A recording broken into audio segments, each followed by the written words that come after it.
2025 ni umwaka wo gutabarwa mu izina rya Yesu. Uwiteka, nje muri iki gihe, nje muri uyu mwanya nsengera iterambere ryacu.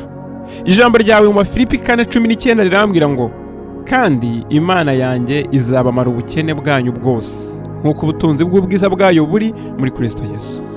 Data, nakwingize ngo 2025 uzaba umwaka w'iterambere ku bana bawe. 2025 uzaba umwaka wo gutera imbere ku bari kunyumva.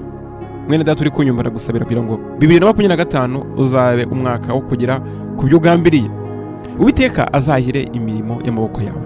Uwiteka azahire imigambi yawe. Uwiteka azahire ibyifuzo byawe. Uwiteka azaha umugisha yaba wowe ndetse n'umuryango wawe. Uwiteka azaha umugisha business yawe. Uwiteka azaguha umugisha mu kazi kawe kandi aguhe promotion. Wewe w'umunyeshuri, Uwiteka azahire amasomo yawe. Abashaka kwiga, Uwiteka azabahire abaheza scholarships kandi abahire muri byose. Uwiteka azahire imishinga yanyu bana b'Imana. Kandi wowe ukorera Imana, Uwiteka azahire umurimo wawe ukorera Umwami Yesu. Uwiteka, tuje imbere yawe tukwinginze kugira ngo duhire kandi uduhe umugisha. Ibyo ibyonnye muri 2024 tubisubizwe byikubye 7 mu izina rya Yesu.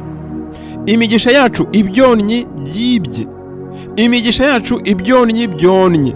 Imigisha yacu abadayimoni bibye. Imigisha yacu inkozi z'ibibi zanyaze, iyo migisha itugarukire yikubye 7.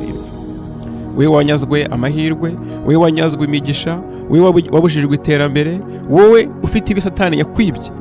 Uyu ni umwanya wo kugira ngo uwigarurizwe muri uyu mwaka mu izina rya Yesu. Haleluya. Uwiteka, turakwingize ngo amahirwe yose twambuwe tuyagarurizwe mu izina rya Yesu.